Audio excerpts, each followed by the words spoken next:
نماز اسی وقت قبول ہوتی ہے جب پیٹ میں حلال،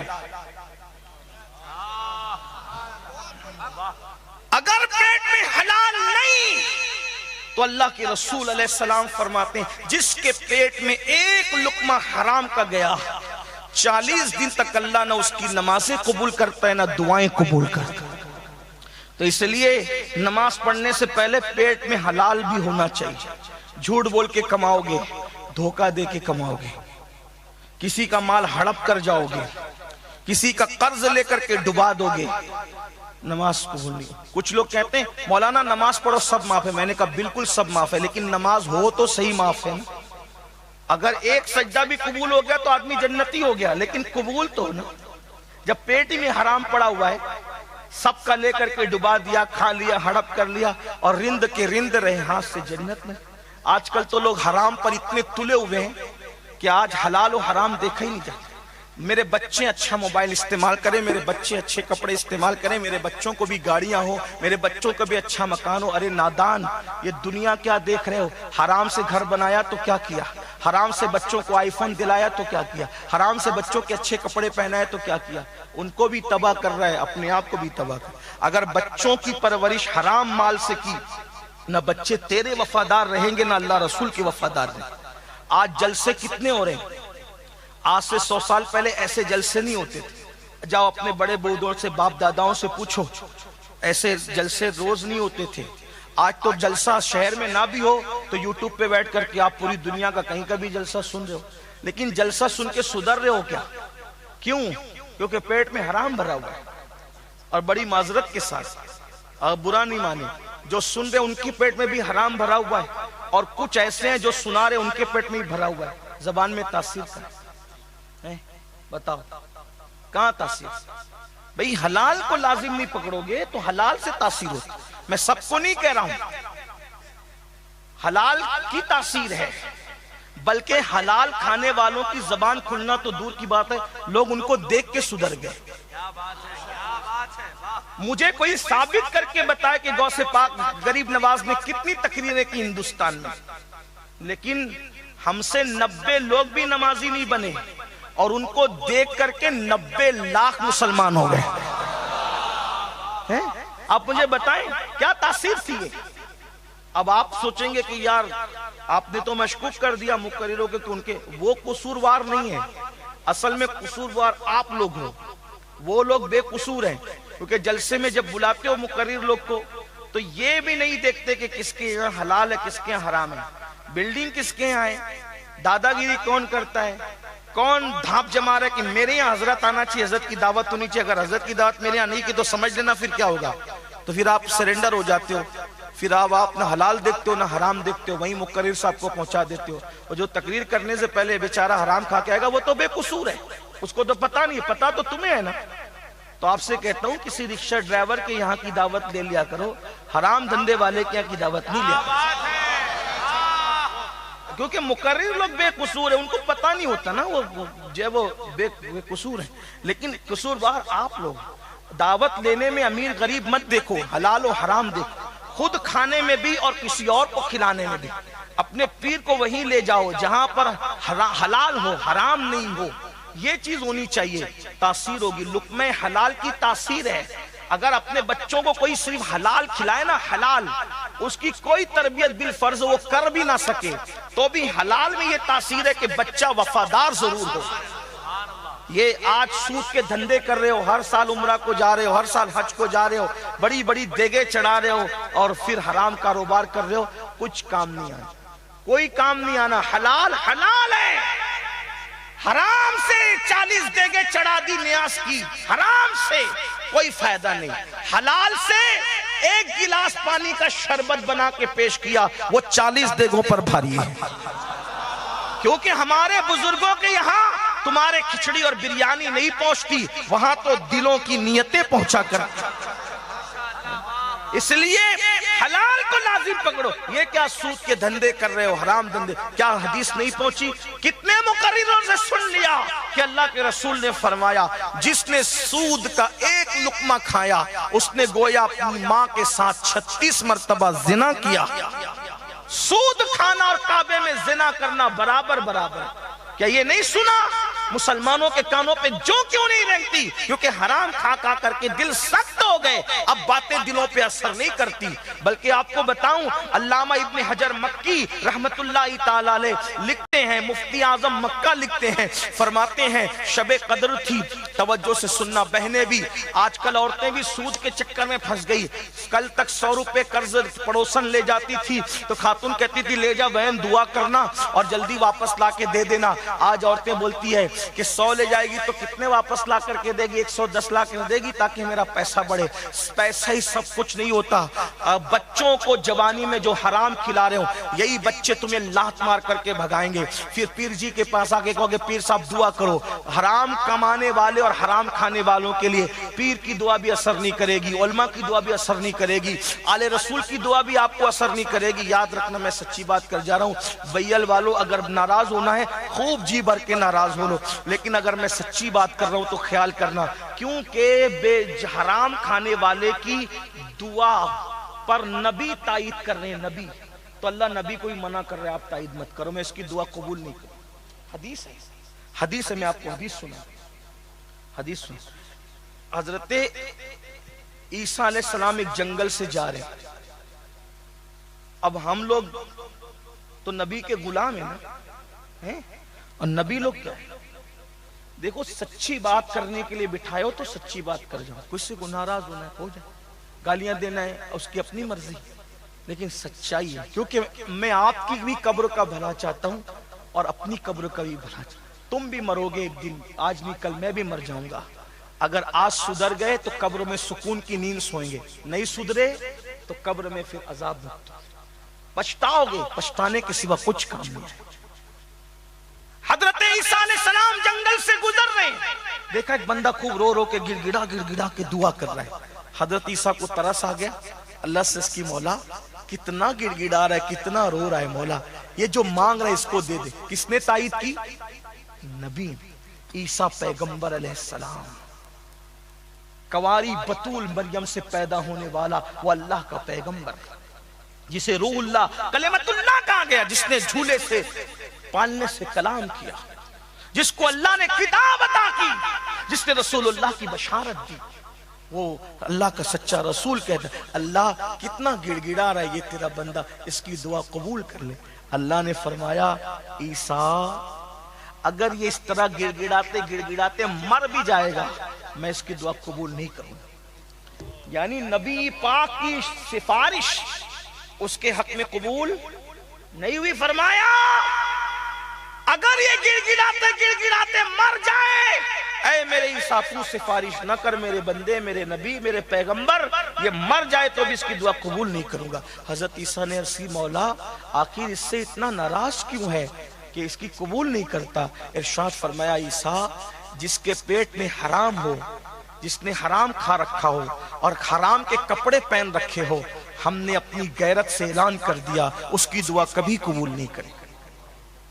اب آپ بتائیں، اب آپ سوچتے ہو کہ میں سود کا دھندا کروں، حرام کماؤں اور ملاوٹ کروں اور اس کے بعد سارے کرپشن کروں اور پھر میرے گھر سید صاحب آئیں گے اور دعا کریں گے تو پھر میرے تو وارے نیارے ہو جائیں گے. میرے بھائی یہ تیری غلط فہمی ہے. ہاں کچھ لوگ یہ بھی ارے ہم تو حرام دھندا کرتے ہیں ہمارا کچھ نہیں بگڑتا. یہ مولانا لوگ تو ایسے ہی ڈراتے رہتے. یاد رکھنا تو نے آج دیکھا ہے کل نہیں دیکھا.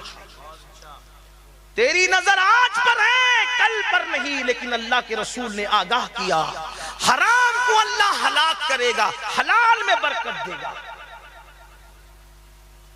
اللہ رب العزت کے سچے نبی نے فرمایا اللہ سود کرنے والوں کے ساتھ اعلان جنگ کرتا ہے. اعلان جنگ.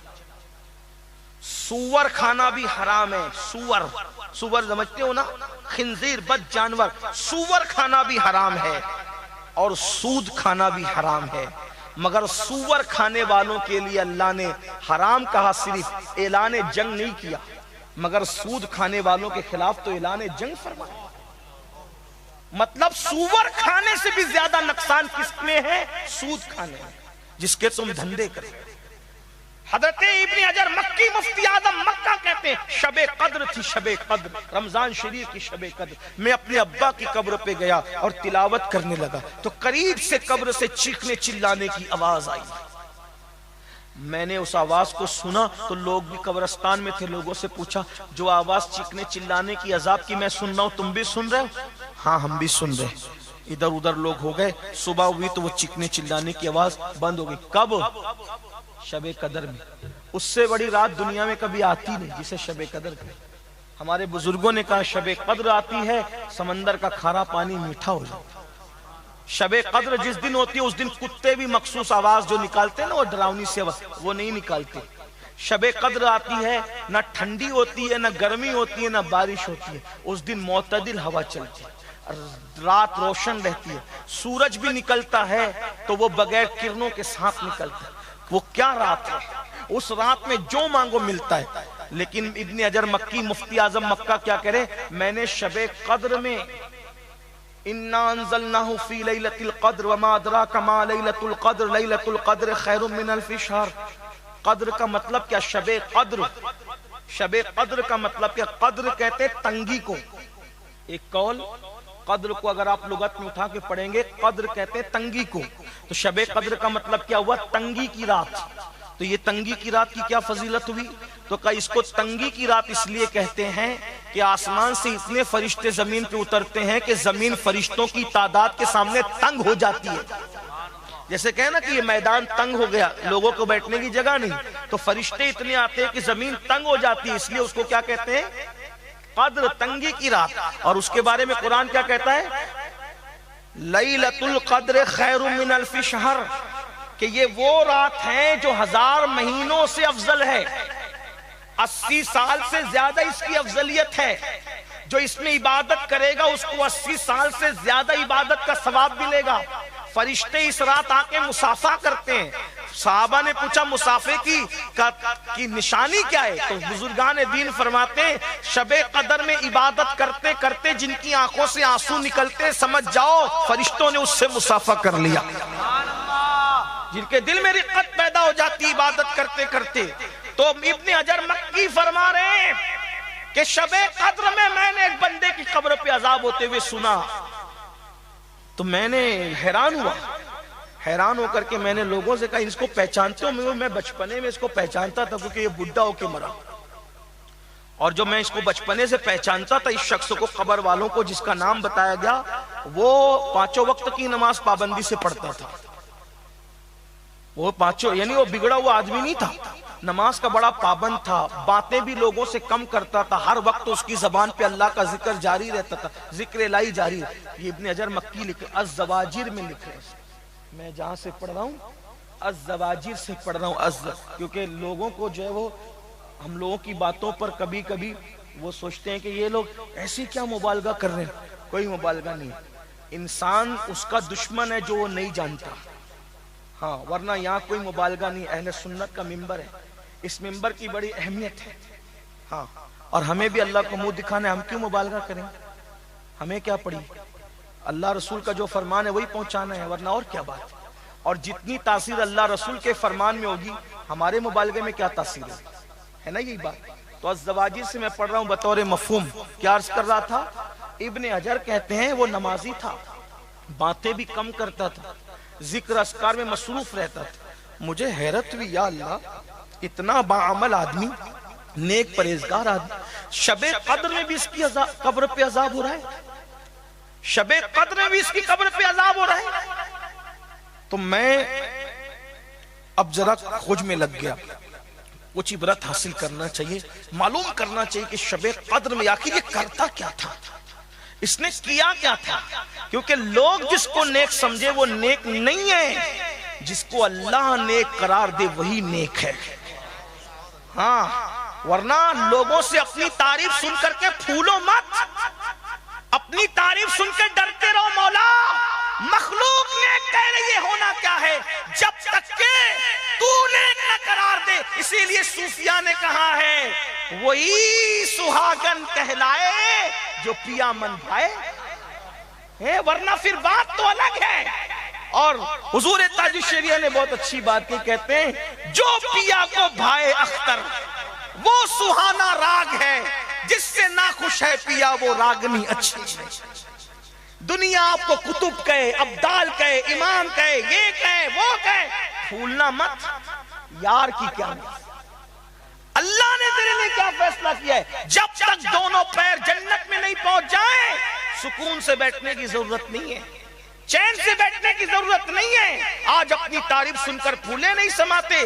دیکھو ابن حجر مکی فرما رہے، نماز کا پابند تھا، ذکر اذکار کا پابند تھا، باتیں بھی لوگوں سے کم کرتا تھا، پھر بھی شب قدر میں عذاب ہو رہا تھا۔ میں تلاش میں لگ گیا، جب اس کے گھر پہنچا تو اس کی بوڑھی عورت سے میں نے پوچھا، صرف عبرت کے لیے پوچھ رہا ہوں، سچ بتانا آخر وہ کرتے کیا تھے؟ بیٹا وہ سب کرتے تھے، بہت کمایا، بہت جمایا، لیکن جب بوڑھے ہو گئے اور کمانے کی طاقت نہ رہی تو مال کی محبت نے ان کو بیٹھنے نہیں دیا۔ سوچا بیٹھے بیٹھے مال کہاں سے آئے گا، تو چوری چپکے نمازی ہونے کے بعد، ذکر اذکار کے بعد، تقوی پرہیزگاری کے بعد انہوں نے لوگوں کے ساتھ سود کا دھندا شروع کیا کہ بیٹھے بیٹھے مال کمانا ہے، اب جوانی کی طرح محنت تو نہیں ہو سکتی، تو سود کا دھندا کیا، حرام کاروبار شروع کیا، اور وہ مال کی محبت نے اس کو سود کے راستے پہ ڈال دیا، جس کی وجہ سے تم کہہ رہے ہو کہ شب قدر میں بھی اس کی قبر پر میں نے عذاب ہوتے دیکھا۔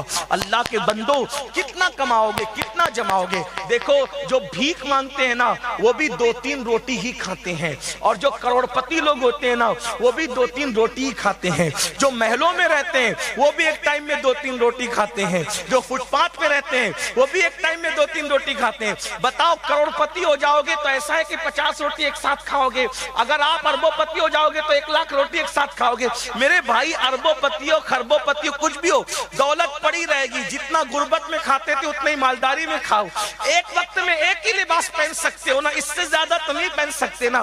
اور پھر جو غذا کی لذت ہے، یہ بات خاص یاد رکھنا، جو غذا کی لذت ہے، لذت وہ صرف زبان کی نوک سے لے کے حلق تک ہے۔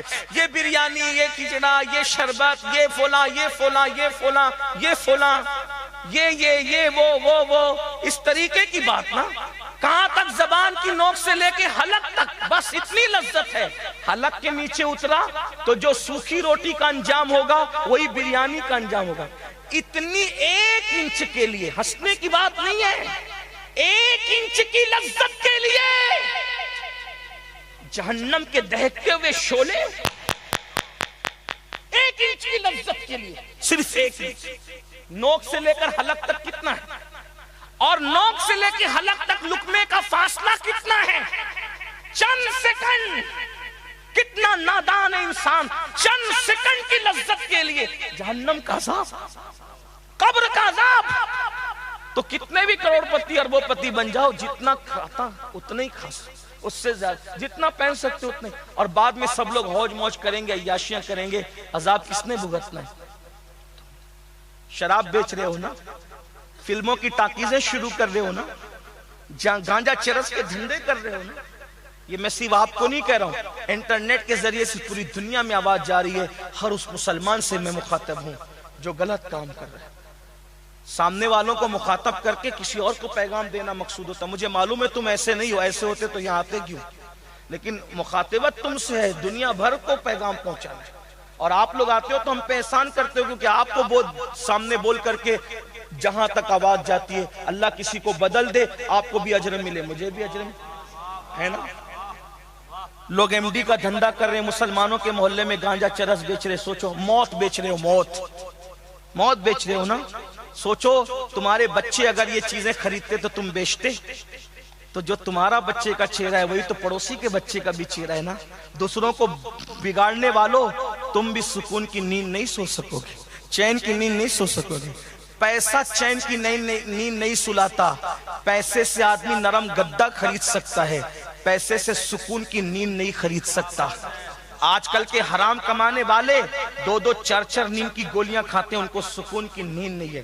جا کے دیکھو فلم کے اداکاروں کی زندگیوں کو، جا کے اگر پوچھ سکتے ہو تو پوچھو. بڑے بڑے لیڈر جو دنیا میں ظلم کرنے، جبر کرنے، لوگوں کے خون کے ساتھ ہولی کھیل کر اپنے اقتدار کی کرسی بچھاتے ہیں، جا کے پوچھو. سفید کپڑے میں گھوم رہے، سفاری پہن رہے، مرسیڈیز کاروں میں گھوم رہے، لیکن بستروں پر ان کو چین کی نیند نہیں. اگر تم ان کی بے قراری دیکھ لو تو کروڑوں سجدے کے لیے پیشانی میں سجدے مچلنے لگے. اللہ ان سے کروڑ درجہ بہتر میں ہے کہ جہاں آنکھ بند کرتا ہوں سکون کی نیند آ جاتی ہے. تو یاد رکھیے حلال میں سکون ہے، حرام میں نہیں. آپ کہتے ہو مولانا سب کچھ ہے سکون نہیں، تو کیوں سکون ملے گا تجھے؟ سب کچھ ہے نا، تو نے سب کمانے کی کوشش کی، سکون کمانے کی کوشش کر. بازوؤں سے دولت آتی ہے، سکون نہیں آتا. اس لیے سدھرو، سورو.